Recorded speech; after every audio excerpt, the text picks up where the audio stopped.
And joining us now is the head of the Trump campaign, Paul Manafort, who's with us on the floor as they rehearse behind us the calling of the states. At the end of this convention, people will say what about Donald Trump? That he's ready to be president of the United States.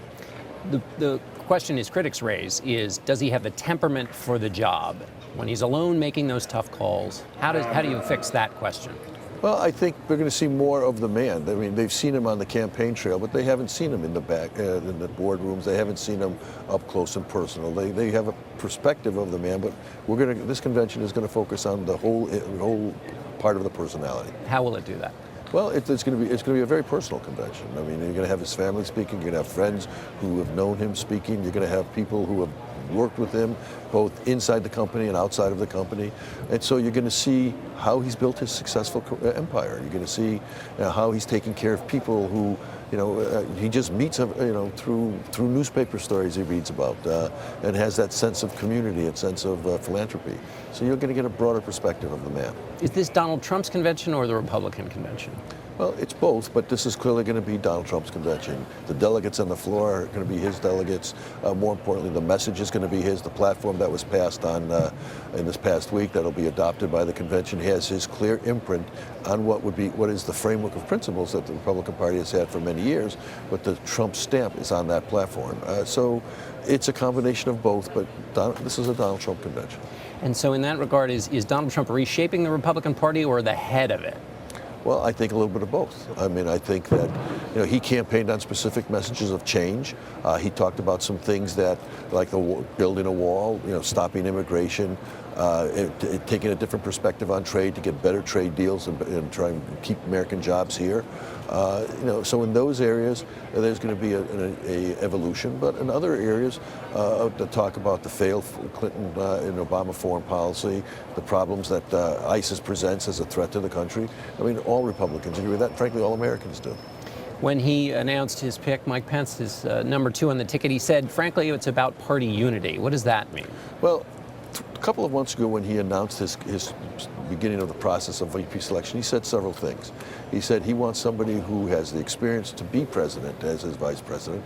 He wanted somebody who could reach out beyond, into the party, into people, because he's an outsider, he acknowledged and recognized, and he wants the party to understand that he wants the party to be part of the team. He said that was going to be important, and Governor Pence fits those criteria.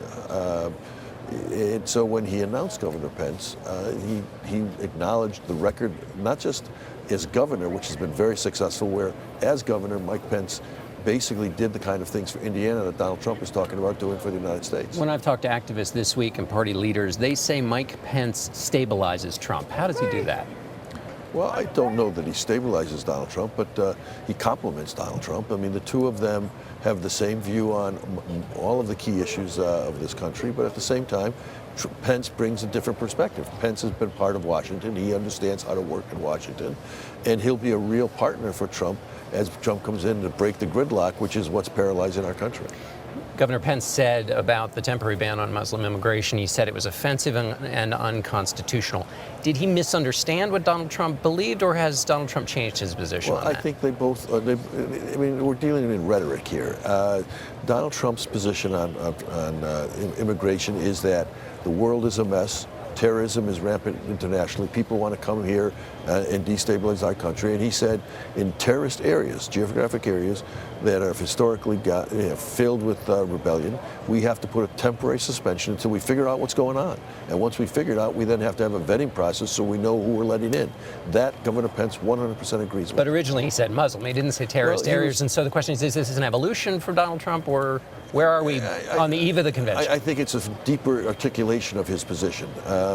And in a more, less political environment, it explains what he means. And Governor Pence totally agrees with that position.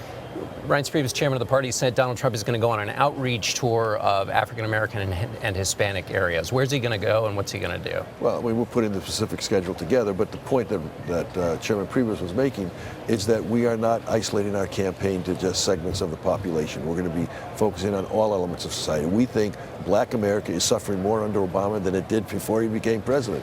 We think crime in the Black communities and the white communities is out of control. It's the direct result of failed leadership and of policies that haven't worked. And so we think that there is a base of support there for us to go in and carry that message. Donald Trump in his remarks yesterday talked about a rigged system and how the special interests have given to Hillary Clinton. Isn't this convention we're at, though, a place where lots of money is raised from special interests? Isn't it a part of that same rigged system that Donald Trump has put his finger on? There's institutional money that goes into conventions that has nothing to do with Donald Trump. Donald Trump's point is that the gridlock of the last 25 years, of which Hillary Clinton has been not just a card-carrying member, but a leader of, is created a situation in the United States where people can no longer afford to live. Even if they have jobs, they can't afford to pay their bills. And trade has caused a decimation of jobs in America. All of those elements is what Trump is talking about. And the special interests, who are trying to preserve their power over the system, are supporting Hillary Clinton and the Democratic Party. That's where the money is. Look at where her money comes from. That's the rigged system that Trump is committed to changing. All right, we're out of time. Paul Manafort, thanks for being with us. Good to see you. And we go.